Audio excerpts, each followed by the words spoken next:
नमस्कार. सर्वप्रथम हरिभाऊ गीते साहेबांचं मी अभिनंदन करते.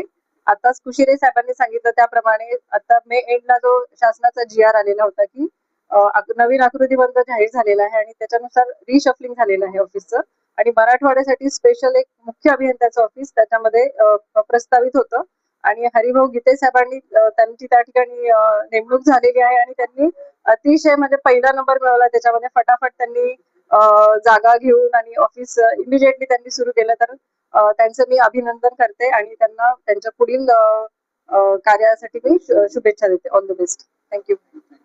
सर्वांना नमस्कार. आज आपलं शासनामार्फत मृदू जलसंधारण विभागाने एक नवीन आकृतीबंध सुधारित आकृतीबंध करून आपल्या मराठवाड्यासाठी एक मुख्य अभियंत्याचं एक क्षेत्रीय स्तरावरचं पद निर्माण केलं आणि त्या पदावर हरिभाऊ गीतेंची म्हणजे पोस्टिंग झाली. ते फार म्हणजे चांगलं मराठवाड्यासाठी फार चांगली संधी आहे. मराठवाड्यासाठी खरं म्हणजे आतापर्यंत म्हणजे या वाल्मीमध्ये म्हणा किंवा संभाजीनगरमध्ये आता सर्वच ऑफिसेस आमच्या मृदू जलसंधारण विभागाचे वाल्मी परिसरामध्ये येत आहे.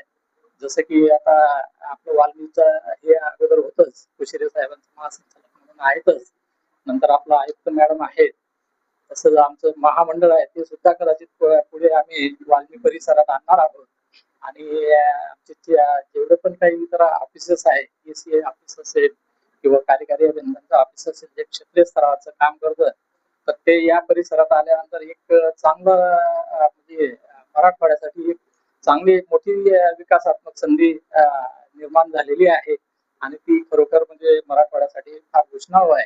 आता अलीकडे अल्निनोचा जो काही इफेक्ट जाणवतो आहे त्याच्यासाठी आणि त्याच म्हणजे त्या वेळेलाच असं म्हणजे हरिभाऊंची इतर पद्धतीने आपल्या पोस्टिंग झालेली आहे. त्यामुळे त्याच्यासाठी सुद्धा चांगल्या पद्धतीने काम करण्याचं त्यांना ती संधी मिळणार आहे. ते खरोखर मराठवाड्यासाठी घोषणाव व्हावं आहे असं मी सांगतो आणि हरिभाऊ गीतेंना याच्या पुढील वाटचालीसाठी आणि आपल्या चांगल्या कर्तव्यासाठी त्यांना शुभेच्छा देतो. संधारण विभागाने माननीय मंत्री संजय राठोड आणि आपल्या शासनाचे मुख्यमंत्री माननीय महोदय देवेंद्र फडणवीस साहेब यांनी मराठवाड्याला न्याय देण्यासाठी आकृतीबंधामध्ये जलसंधारणचं मुख्य अभियंता पद निर्माण केलं आणि हे कार्यालय आज सुरू होत आहे. मराठवाड्यातल्या या 8 जिल्ह्यांना सोयीचं आणि शेतकरी आणि अधिकाऱ्यांना पुण्याला जायचं अंतर वाचणार आहे. त्यामुळे त्यांचे वेळ व श्रम हे दोघांचे बचत होणार आहे. शेतकऱ्यांना या वर्षाच्या अल्निनो मुळे पावसाची खूप कमी प्रमाणात आणि होणार आहे. अशा वेळी हे कार्यालय सुरू होऊन शासनाने एक चांगला निर्णय घेतलेला आहे आणि त्या निर्णयाचा माझ्याकडे या कार्यालयाचा अतिरिक्त कारभार देण्यात आलेला आहे आणि या निर्णयाचं खूप चांगलं काम करून या कार्यालयाचा एक मोठा नावलौकिक मी निर्माण करत याची मला ग्वाही आहे.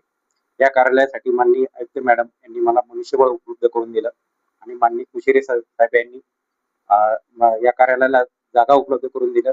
त्याबद्दल शासनाच्या वतीने त्यांचं खूप खूप आभार आहेत.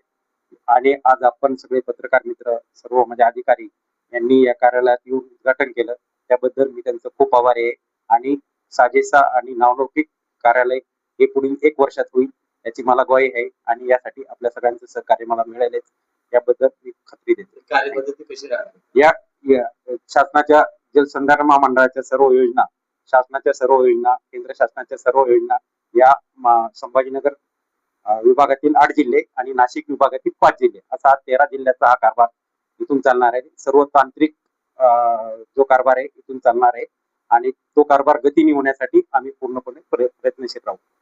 केंद्र शासनाचा मराठवाड्याला काही निधी आणता येईल यासाठी मुख्य अभियंता म्हणून मी पुरेपूर प्रयत्न करेन आणि शासनाच्या जास्तीत जास्त निधी मराठवाड्याला कसा मिळवता येईल आणि मराठवाड्याचा पाणी प्रश्न कसा सुटेल यासाठी आम्ही आग्रही राहू. स्टाफ किती लोकांचा राहील? स्टाफ पुणे, नागपूर आणि संभाजीनगर या तिन्ही कार्यालयाला शासनाने आकृतीबंध ठरवलेला आहे. त्यानुसार तो स्टाफ या कार्यालयाला आहे. त्याच्यामुळं असं कार्यालयाच्या स्टाफमध्ये असं कोणताही मतभेद किंवा पदभेद या शासनाने केला नाही. तिन्ही कार्यालयांचा स्टाफ हा सारखाच आहे आणि तिन्ही कार्यालयात संभाजीनगर हे कार्यालय कसं 1 नंबरला राहील यासाठी मी पुरेपूर प्रयत्न करेन. ओके. ऐकले समोर सर सगळे